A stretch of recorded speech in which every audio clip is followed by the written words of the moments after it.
La dernière phase du pèlerinage de l'apôtre est arrivée. La fin du voyage est en vue. La course est presque terminée. Et quelle course en effet! Le fidèle serviteur, le soldat portant les stigmates de la guerre, le plus grand des missionnaires du Christ, le plus grand des bâtisseurs d'églises et des dispensateurs des richesses célestes, va bientôt recevoir la couronne de vie, mise en réserve pour lui. Ses voyages fréquents doivent bientôt céder la place au repos qui demeure. Son travail plus abondant est pratiquement terminé. Il donne expression à un espoir de pouvoir encore visiter quelques-uns de ses convertis bien-aimés. Philippiens 2,24. Certains pensent que cet espoir a été réalisé et que pendant une courte période de mise en liberté, il a voyagé encore plus loin. Mais nous n'avons aucun rapport précis de ce fait dans le Nouveau Testament.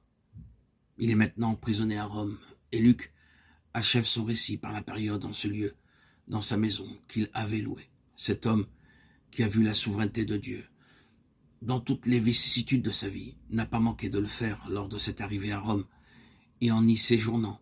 Un séjour tellement différent de ce qu'il avait espéré et attendu. Romains 1,15. Faisant le bilan de sa situation, il ne tarda pas à parvenir à la conclusion que, dans cette souveraineté divine, cette situation rendrait possible la réalisation d'un autre fort désir qui se trouvait dans son cœur, mais qui n'avait pas pu être accompli tandis qu'il était occupé par ses nombreux voyages. Chacune des lettres, plus ou moins longues, qu'il avait écrites, l'avait été en relation avec quelques situations et besoins particuliers.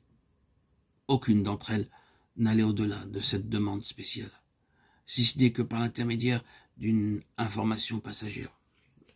Au cours de ces longs voyages, alors qu'il exerçait son métier pour subvenir à ses besoins et pour rendre impossible à des critiques de dire, à juste titre, qu'il vivait aux dépens de ses convertis, et par des expériences spéciales et extraordinaires comme être ravi jusqu'au troisième ciel, dans une vision ou un songe, et entendre des paroles ineffables de Corinthiens 12, 1 à 4. Sans oublier ces 2 années dans le désert d'Arabie, ni plusieurs années de solitude à Tars, peu de temps après sa conversion, et un long emprisonnement à Césarée. Tout ceci lui a donné beaucoup de temps pour la méditation et pour permettre au Seigneur de lui parler. De cette manière, une immense accumulation de connaissances spirituelles fut mise en réserve dans son cœur. Étant tout à fait assuré, comme il l'a souvent dit, que cette révélation était une dispensation pour le corps de Christ, il voulait sans aucun doute attendre un temps où il aurait suffisamment de loisirs et de détachement pour soulager son esprit par écrit. Nous savons maintenant qu'un tel temps et qu'une telle opportunité devaient précisément survenir pour le succès de ce qui a été une bénédiction indicible pour l'Église au cours de ces nombreux siècles.